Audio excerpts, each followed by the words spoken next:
roka pro každú srandu.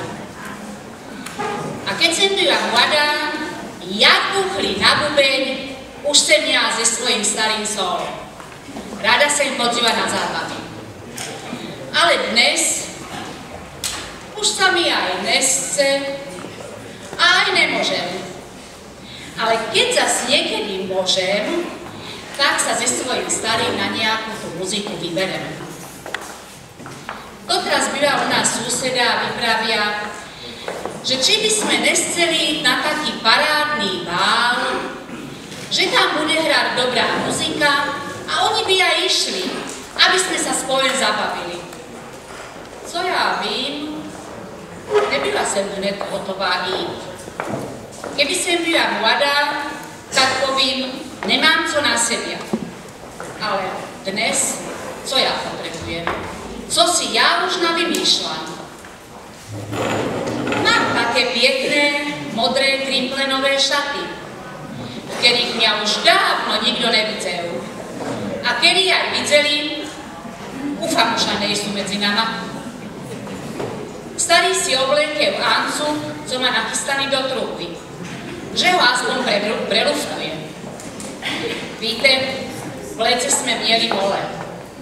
A na rinku som kúpila taký akýsi papírek, že je navoňaný tu jejich molí erotiku. Lebo tak nejak to povedal ten chlapec, co to ponúkal. Neupravdu.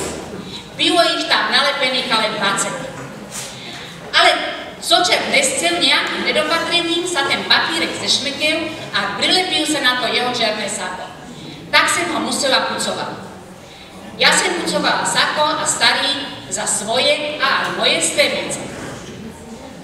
Zrichtovali sme sa pekne. Keď došla dcéra, že nás tam odveze, tak som povedala, pozývaj sa, takto musím vyhľadať, keď ťa položíte do trúby, až raz umrem. A ona sa kúka a povedá, co budeš robiť s tú igelitku v tej truhle? Ježiš, Mario, vyklo mňa, lebo som si spomnela, že v letničce mám ešte litr vína. No, z igelitku mňa ty pochovávať nemusíš, však dnes ja idem na ples. Takto nabalená.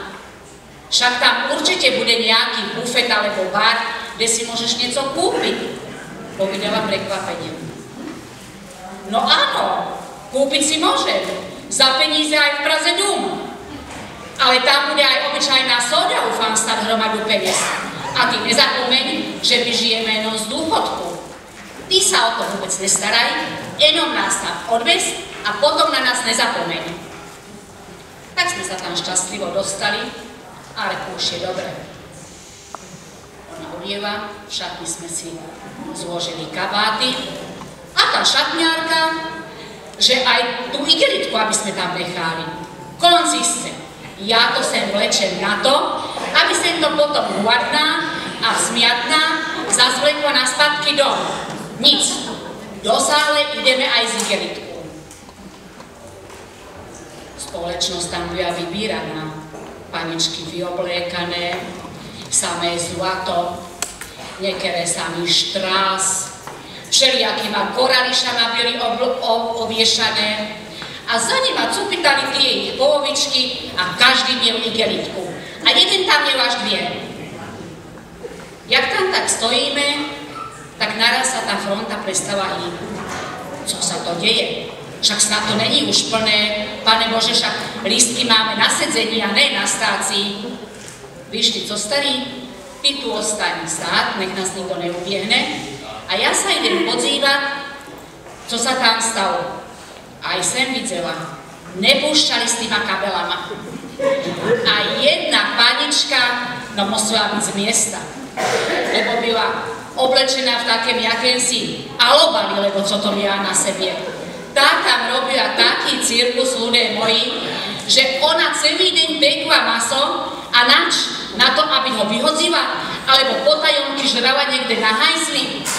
No, panička z miesta, ale teda hubudnila sprostú. To mohla aj inačí slova vybírať, ale medzi nama konc moja reč. Nič si nepomohla. Z igelitku nepustili ani ňu, ani nikoho z nás. co? Zime to venku, spravíme si piknik. Však na lúvce lepší šmakuje, ne? A tak sme došli do sály, ľahký jak pérko, lapli sme si na místa, ale čašník si u nás neštrkejú. Jenom starý sa opýtal, aby mu donesel čašník popelník.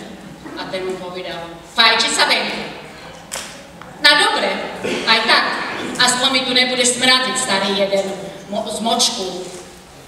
Ale nakoniec to bylo zle. Lebo keď ten starý chodil si jakože zapáliť, vždycky si vám uhel. Akorát. Až sa konc nacengal. Takto nás zrichtovali na ten plesy. Ja som odešla domů v porádku, ale ten môj starý chudáček, ten huard ho tak zmordoval, jak sviňadziňu. Co vám povím, zle mu bylo velice. Ešte doma mi povedal, na poslúchaj, no ja som tam musel predsa jenom nieco čašké zjesť, keď mi je tak zle. No konci ste, leda tak moje vytancované stremice.